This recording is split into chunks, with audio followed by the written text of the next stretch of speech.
Hi guys, so today I am giving my persuasive speech. So today I am going to persuade you guys on why I think you should send your sons to an all gender specific school.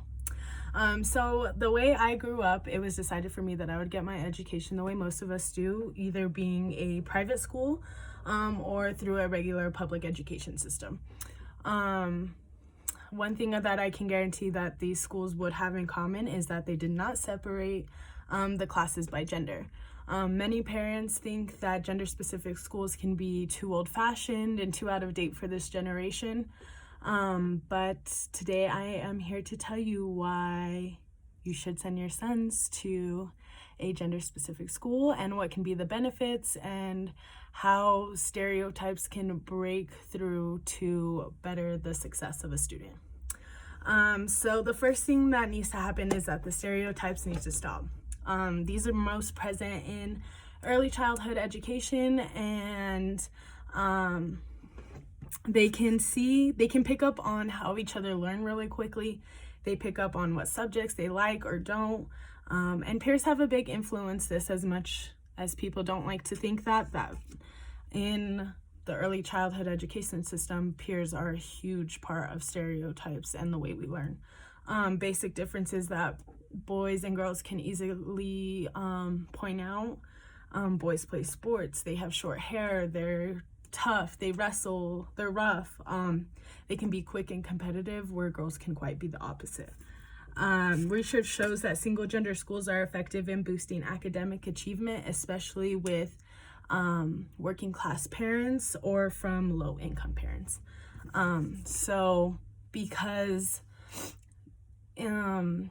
when teachers are able to break down how a student learns based off their gender, they can tender to those needs more.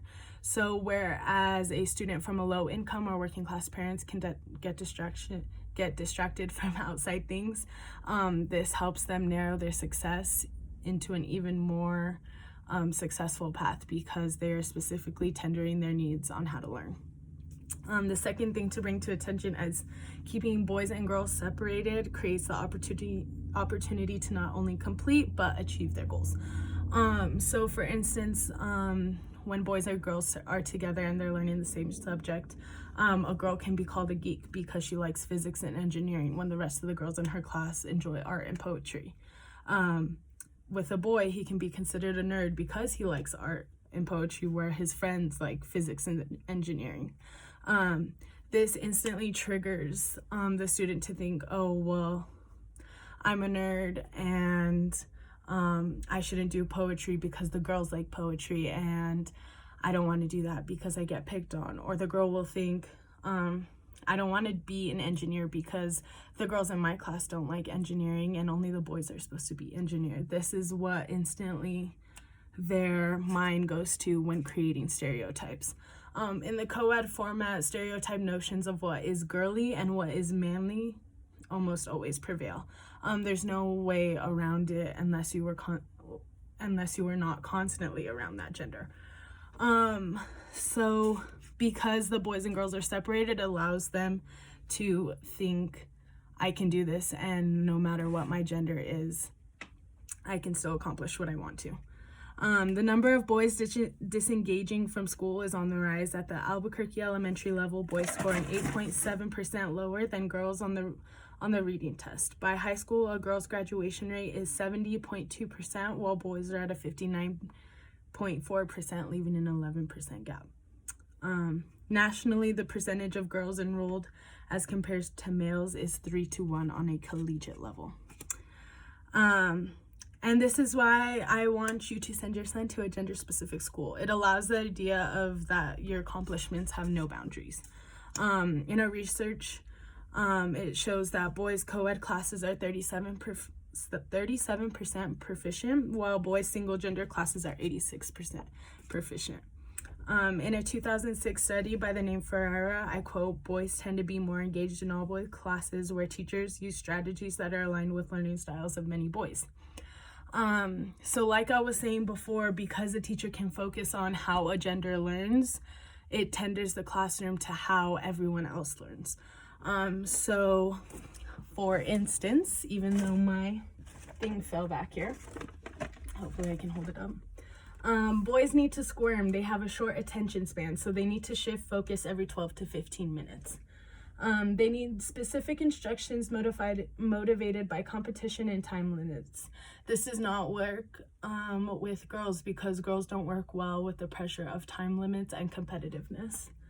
Boys interrupt to gain credibility in the eyes of their peers, and it takes fewer words to understand directions. So in that instance, you wouldn't need to explain something for a long amount of time because the boys already get it. Simple, quick, easy, they get it.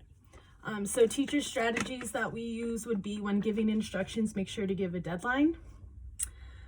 Give opportunities to work in pairs, encourage movement and lots of water drinking, and use signals and a clear voice to gain attention.